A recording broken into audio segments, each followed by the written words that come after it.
was a bard of Queen Juliana, who was based in Den Haag. You know what a bard is? Yeah, enlighten me. Okay, what's a bard? Well, there are different levels of bards. The bards, of course, come from the Druidic systems. They're the knowledge keepers. They have the secrets of bloodlines, secrets of code systems. Cryptology comes from that.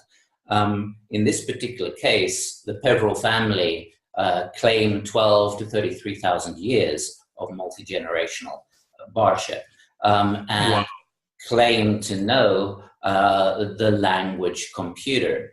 So I should put a bit of background to this. I was coming down from the Swiss Alps, the place where I disappeared when I was 2 years and 7 months, and had 3 days of contact there. I came down, went to Geneva, gave a weekend seminar, and there were some participants who were sub-members of the Order of the Golden Fleece. There are numerous orders of the Golden Fleece. And they said, well, the way you're speaking and the things you're talking about, we know someone you need to speak to who's saying the same thing and has the evidence of this, and was tutored in this his whole life from the age of 4.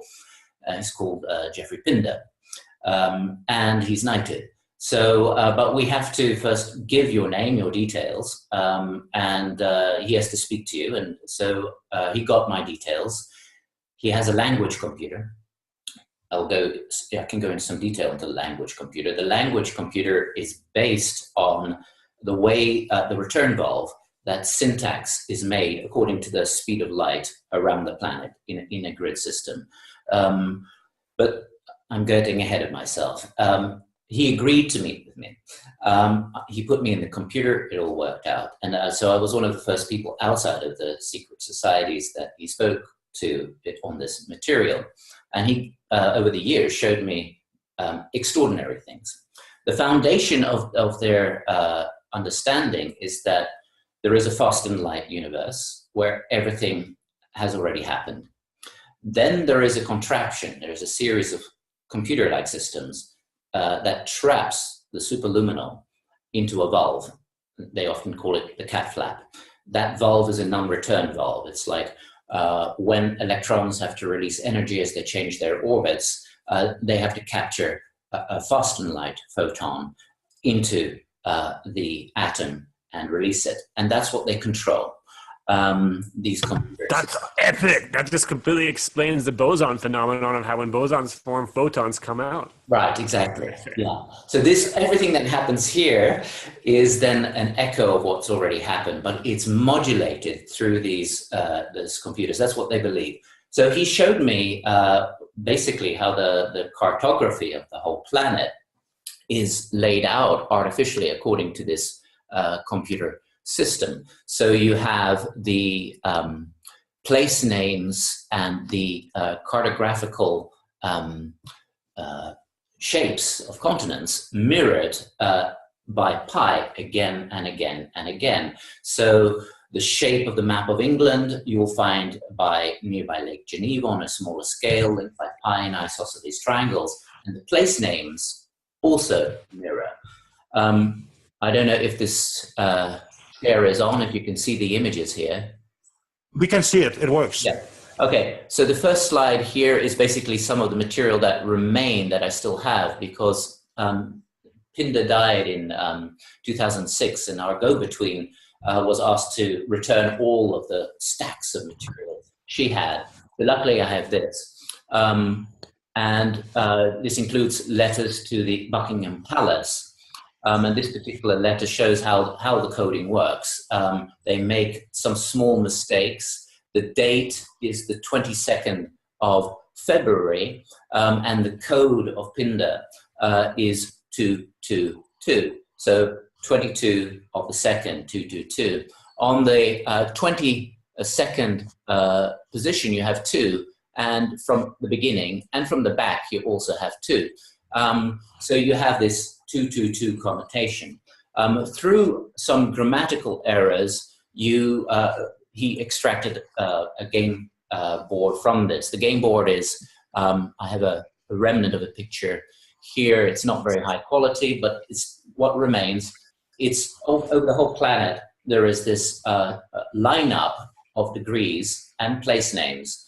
The middle of this game board, the whole overall game board is 88.08 degrees, 888, so to speak.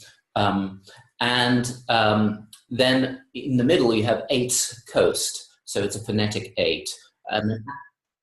And it's at 816 degrees, and 16 is 88. So you have 888 in the middle, and this lines up to places that have the name 8, or that have coat of arms with an 8-pointed star, etc. The way that place names work in the language computer, what he was able to demonstrate was from his 1986 computer system based on Oxford of 1986. He could take any language source, 126 languages he was trained in over 60 years. At 16, it was the Archbishop of Canterbury that trained him in this cryptology behind creation. So he would go through the Greek, the Hebrew, the Akkadian, Sanskrit, etc.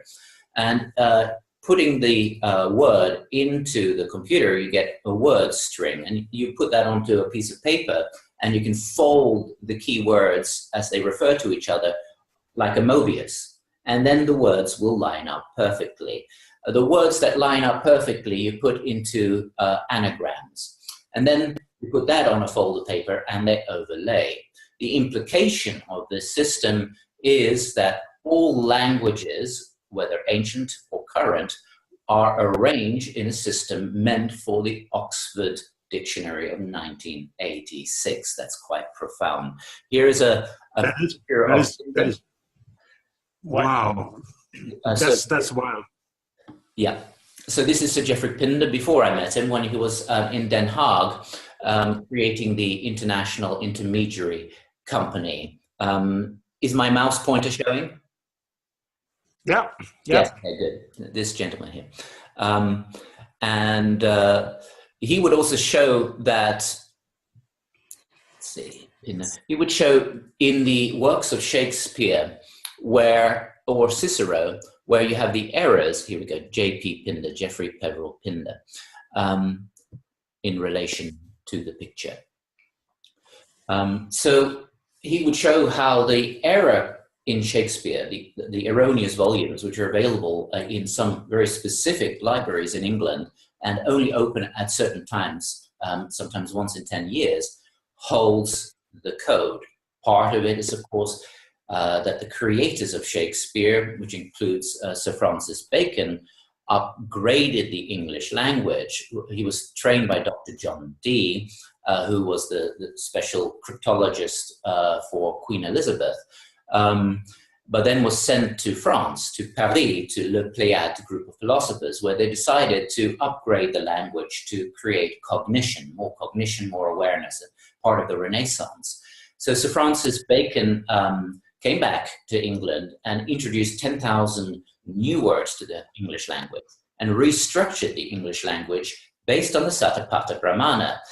So that gave advantage to the Elizabethans over the Vatican, who were using the Greek, the Latin, and Hebrew Kabbalic systems. Instead, they used Satapatha Brahmana because the arrangement of the semantic prose of the Vedas and Proto-Vedas is autocorrective.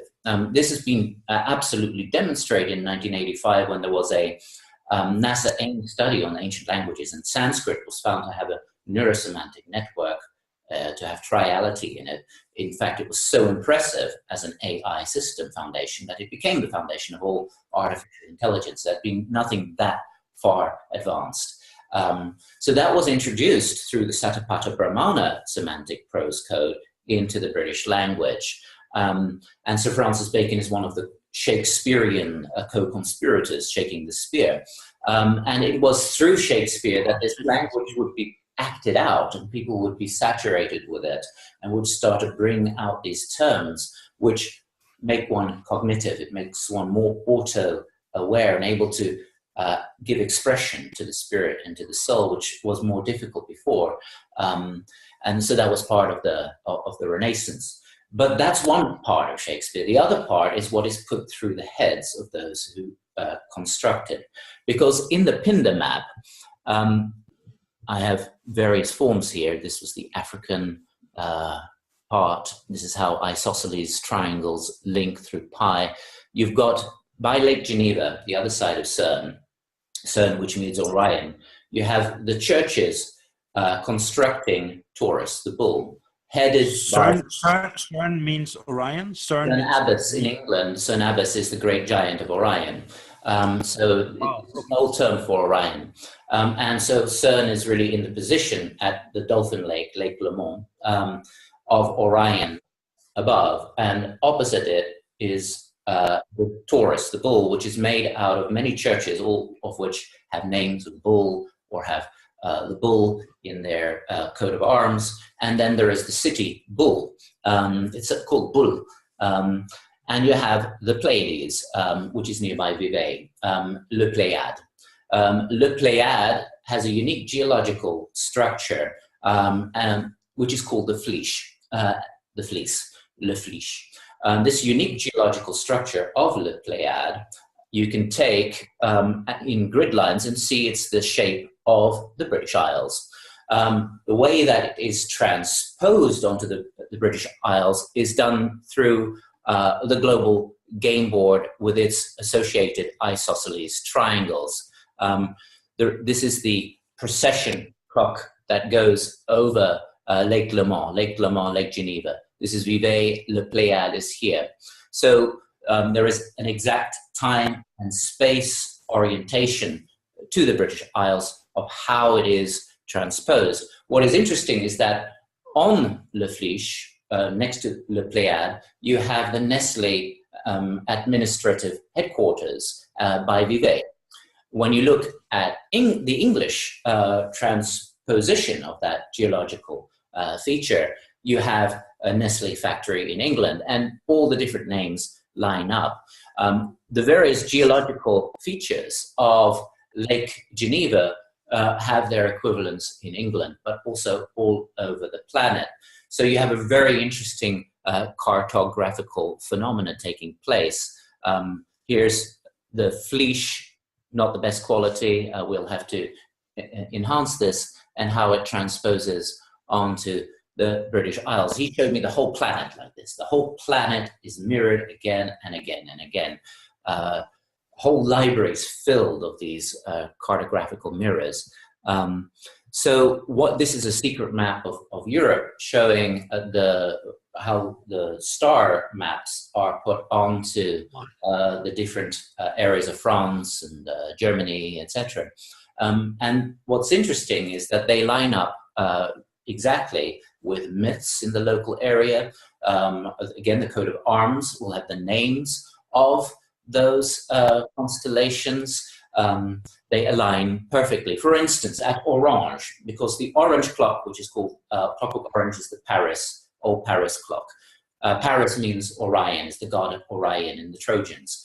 So by Orange in France, which is not nearby Paris, you have to go down to the Gulf de Lyon and a little bit up. If you go up to Orange, you have Mondragon, and at Mondragon you have the constellation of Draco. In fact, you have the heart star of Draco there. So I have another slide to show that way. Let's see if I can. Do I have to stop this to show that slide to get a keynote on? I don't know, Casper. Just try closing this window and see what happens. All right. Do you see the keynote? Do you see my screen? Yeah, we're looking at your screen all the time right now. No, because if you is it a different keynote? This is now a keynote. The other was just a slideshow. Let's see if it works. You have to stop sharing screen, do share screen again, but this time pick the whole desktop. Good. You can see in the same window. All right.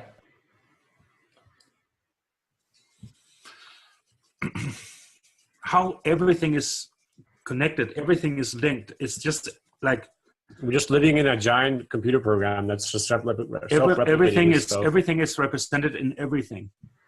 That absolutely, yeah. Yeah, because I spent a lot of time working with Pinder and updating his paradigm, because their paradigm is very specific in introducing midway. Here you can see the constellation of the dragon by Mondragon. Yeah. And this makes the precession clock through Where is this? This is the orange clock by Orange. And you have a lemon clock. The code is oranges and lemons, which is the pole star system. The pole star system then goes from Mondragon to Lake Leman, Lake Geneva. Now, phonetically, Le Mans sounds like a lemon, only phonetically. You'll find that mirrored, Loch Lomond in Scotland, with the Jura Islands, whereas it's the Jura Mountains that surround Lake Geneva. So all these place names mirror. So the pole star will be Vega in about 14,000 years, which is at Chateau de Eu, where you have the artist who made the models of Aliens, the film Aliens, having his chateau. So that's the lemon clock. All of the place names which have been placed over different times to give villages their names must have been put into the people's minds, because they exactly overlap to this whole precession system overlaid over the grids, and also follows mythological histories ascribed to the areas, like how Hercules would conquer the dragon near Orange, and so forth and so on. So they believed essentially that we're existing in a reality where everything has already happened, and there are two faster than light universes that are modulating these language computers. One group is called the Love of Power, and they were embodied by the Cecil family. The Cecil family were more overt during the time of Queen Elizabeth. It was the main advisor family of Queen Elizabeth. Now they're more covert. So they have their posh estates by Lake Geneva and other places. They're running things behind the scenes. The power of love and the love of power are the two poles they see the system as. The love of power maintains in their cosmology this computer hologram, this delay valve, by taking what's already happened faster than light through these valve computer systems, and controlling the outcome to some degree, modulating the outcome, and making it uncomfortable here, because they believe this is a soul washing machine. That's their words, not necessarily my understanding of it. But when the love of power, the lops, get too strong, the power of love, or the poles, come in and balance it. And this is always a pole shift reference that is used in their communications related to precession. Midway was not really evident there. When I did, in 1996, Pinder came to Norway, and we had 10 days together. And we shared some particular material, including the so-called midway path. And when he started putting that into his computer when he got back home, and checking it through all of the maps of the laid out game board, bingo, it was bingo. So he realized clearly this was a plurality of times that are involved in the construction, future, past, etc. His view when I met him was that much of history is artificial, it's being created, let alone periods of 1,000 years that have also artificially been constructed just in literature. That's something else to what was called the gravity field energy that would lay out the topological surfaces. There is some bearing to this from other researchers. And of course, I've met other people involved in this coding system. Geomorphology, it's the field, intelligent geomorphologies. The codings of Victor Hugo holds this code. He obviously clearly knew this partly consciously, not just put through his own head. The work of Dr. Carl Monk, who wrote the code, it was a very inspirational book for me in the early 90s. Carl Monk, you probably know his work. He showed the Bible code. Hmm? Is he the guy who wrote the Bible code? No. The code is a 1980s book.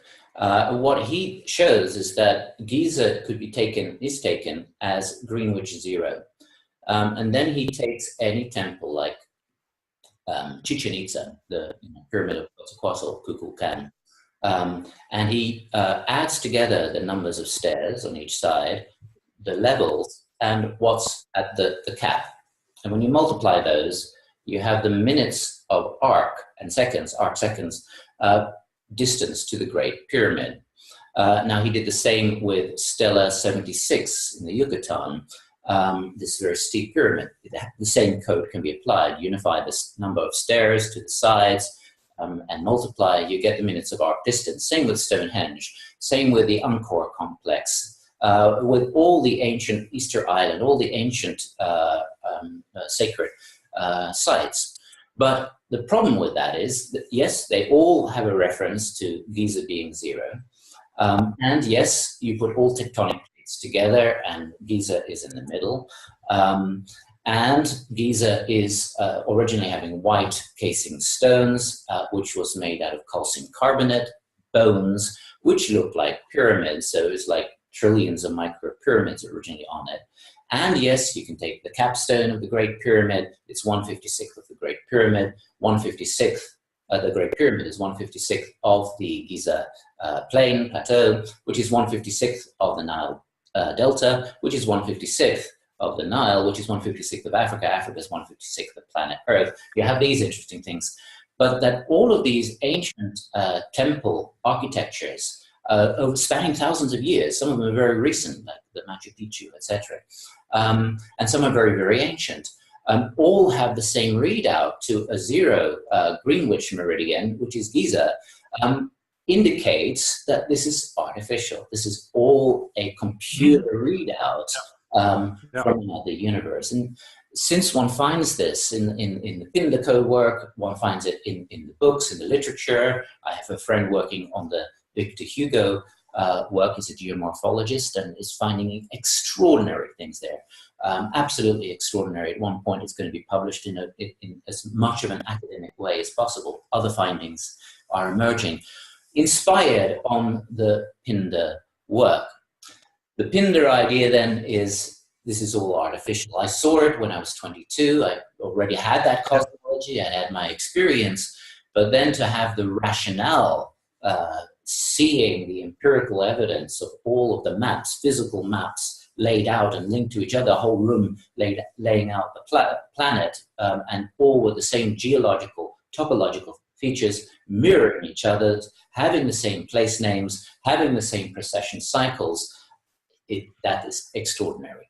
So that was part of the Pinder material. And Janneke van der Brink, who interviewed me a year ago, she went to a darkroom retreat of ours in 1993 in Norway. And during that darkroom retreat, I played several cassettes of my first interviews with Pinder, each of which are extremely complex. In the darkroom, of course, the pineal gland is producing its own endogenous ayahuasca, endohuasca, we call it today, the penolines, 5-MeO-DMT, and by the 8th day, DMT. Janneke said she was tripping stronger than the 60s. So she was completely saturated in the Pinder material, went back as a journalist to the Netherlands and told the story to some friends, one of which was a comedian. So the comedian, unbeknownst to Janneke, appears on television and makes a joke. He says, well, if anyone wants to know anything about decoding, just contact Geoffrey Pinder. That was the joke. No one knows Geoffrey Pinder. But Den Haag was observing it. This was their guy. The international intermediary company was created by Pinder to facilitate to negotiate spirituality into the materialistic systems of the ruling systems and abilities. That was the prime foundation of that, or the idea behind it. I have papers that I think we have the links for, which show the letters of its foundation, and where you saw that picture of Pinder was at the creation of the International Intermediary Company. Well, I explained, because Pinder must have realized that I must have been the leak. I basically explained I did a retreat. We listened to your material. This friend found it amazing, told her friend, who was a comedian, who decided to put it on to television as a joke. So it wasn't a problem, and we continued detailed work. In 1998, he gave me a letter which was purported to be coded by Queen Juliana. And I don't know if it is created by Juliana, but it certainly was deeply coded based on this lemon and orange clock of Lake Leman and all of the different names of that region. Now, my grandfather and grandmother met pretty much at the position of the tip of the lemon clock at Leman or Aigle. My grandfather had TB. He was at the University of Sorbonne in Paris, went up there as a cure. My grandmother was a nurse.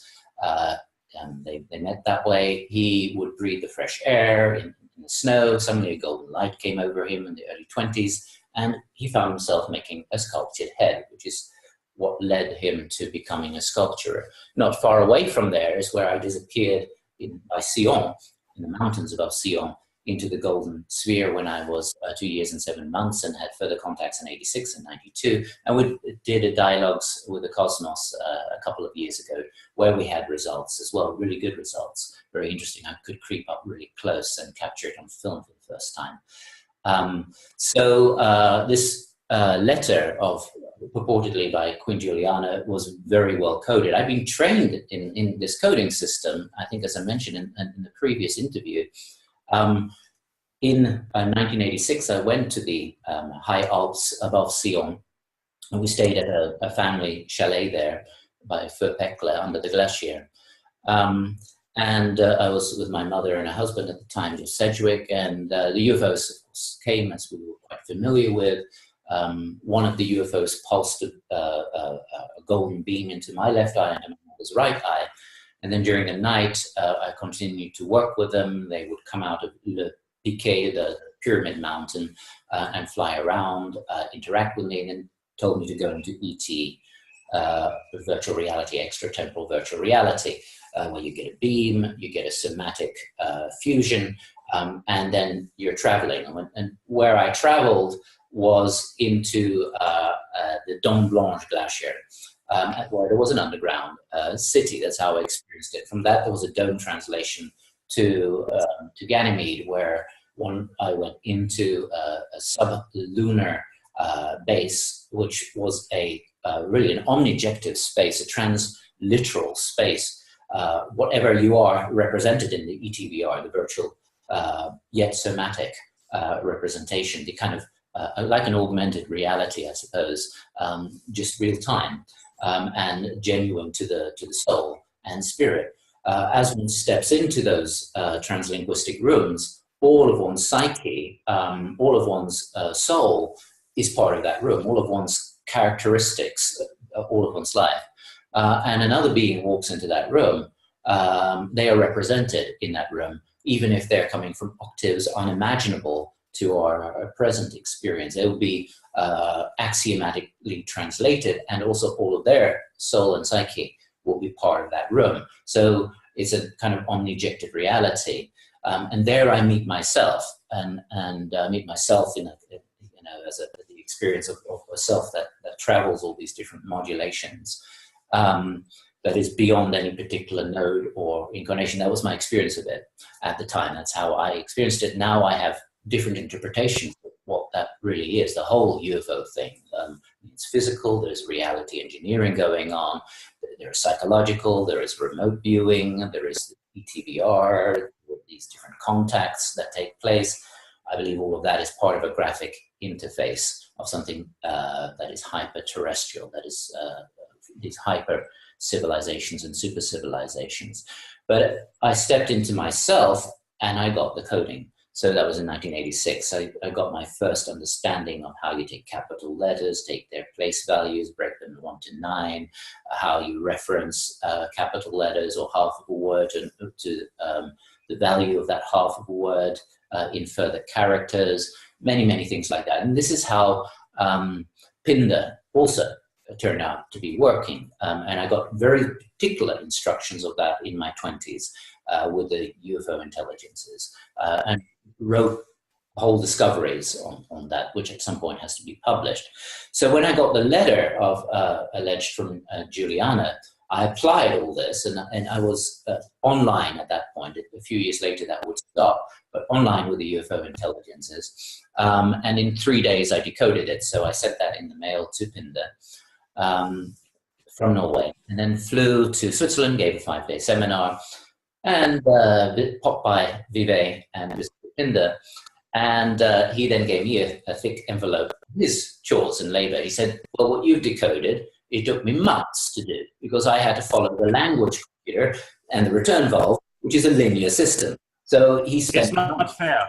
And Ananda, it's not fair. You're cheating. You do in 3 days what he did in 3 months.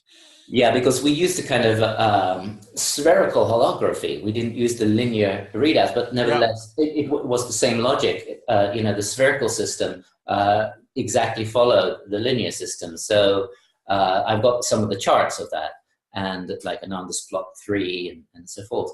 The Financial Times Monday edition, I think April 26, 1996, where the people that met in Norway with Pinder, all of our surnames are in that crossword puzzle, and that's a whole story unto itself. So the language system is very complicated in the linear readout. Now, what Pinder also was discovering was that by 1996, there was some error building up in the system. In other words, the code was changing. And that's where the idea of midway was important. It's like in the Matrix, you take the red pill or the blue pill. You say, no, you take the green pill because Zion is fake. It's part of Deus Ex. It's all a fake reality. And that's the alarming message of the 3rd episode of the Matrix. The first one, you think, yeah, this is what we're talking about. And then you kind of attach to it. And then you discover, oh, that's also fake. So the red pill is fake. So you take the green pill. That's midway, so to speak. Yeah. The green line in alchemy.